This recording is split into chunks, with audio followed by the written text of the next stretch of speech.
PCOS young girls में common क्यों होता है?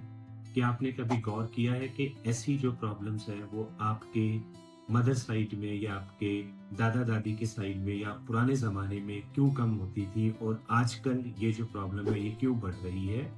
उसके बारे में आप डिस्कशन करेंगे। सबसे पहले ये जानना ज़रूरी है कि पीसीओएस जो है यंग जनरेशन के अंदर में एक प्योर एंड प्योर अब लाइफस्टाइल डिजीज बनती जा रही है, जिसके अंदर में सबसे पहले जो ज़रूरी चीज़ है वो है फीमेल का, यंग गर्ल का सिडेंटरी लाइफस्टाइल।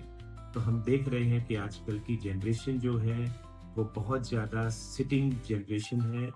बाहर की आउटडोर एक्टिविटी जिसकी हम बात करें कि किसी भी तरह का खेलना कूदना या फिर रेगुलर वॉकिंग, ये बहुत ज़्यादा कम है।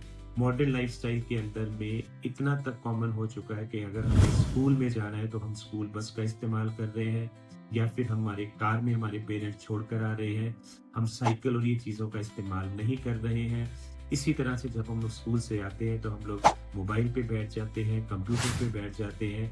यानी कि हमारे लाइफस्टाइल के अंदर में एक्सरसाइज, कसरत जो है वो बहुत बहुत ज़्यादा कम है, जिसकी वजह से आपके हार्मोनल डिसबैलेंस होता है और जिसके कारण पीसीओएस की प्रॉब्लम ज़्यादा बढ़ती है। दूसरी चीज़ जो है वो है कि हमारा खान-पान, जिसको हम लोग कहते हैं कि ultra processed food, ready to eat food, high fried foods, या फिर हम कहें कि कोल्ड ड्रिंक्स वगैरह, हाई शुगर डाइट जो है इसकी कंजप्शन भी कंपेयर टू जो हमारी ओल्डर जनरेशन है बहुत बहुत ज़्यादा हो गई है।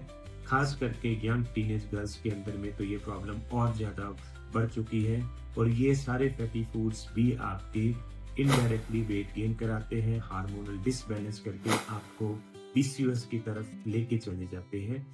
और तीसरी परेशानी ये है कि आजकल के मॉडर्न लाइफस्टाइल के अंदर में अनड्यू प्लास्टिक्स का यूज़ करना या फिर जो हमारी फूड्स है जिसमें हम वेजिटेबल्स या फ्रूट की बात करें कि उसके अंदर भी हार्मोन्स की वजह से, एडल्ट्रेशन की वजह से उनको जल्दी पकाया जाता है। तो ये हार्मोन्स भी शायद कहीं ना कहीं पे इनडायरेक्टली आपकी पीसीओएस की तरफ आपको लेके जाते हैं। तो अगर आप पीसीओएस को कंट्रोल करना चाहती हैं तो आपको सबसे पहले इन 3 पहलुओं पर बहुत ज़रूरी काम करना है। सबसे पहले जो आपका सिडेंटरी यानी कि एक स्लो लाइफस्टाइल की प्रॉब्लम है, उसको आपने एक्सरसाइज में रूटीनली कन्वर्ट करना है। आपको अपनी फूड हैबिट्स जो है उसको चेंज करना है। और तीसरी चीज़ है कि जो आप फूड यूज़ कर रहे हैं वो फ्रेश फूड हो और बेसिकली ऑर्गेनिक या फिर आपका होम ग्रोन फूड हो तो वो ज़्यादा बेटर रहता है। इसके बारे में अगर आप और अधिक जानकारी चाहते हैं तो आप अपने नज़दीकी फर्टिलिटी एक्सपर्ट से मिल सकते हैं या फिर हमारी टीम से राब्ता कायम करके इसके बारे में और अधिक जानकारी ले सकते हैं।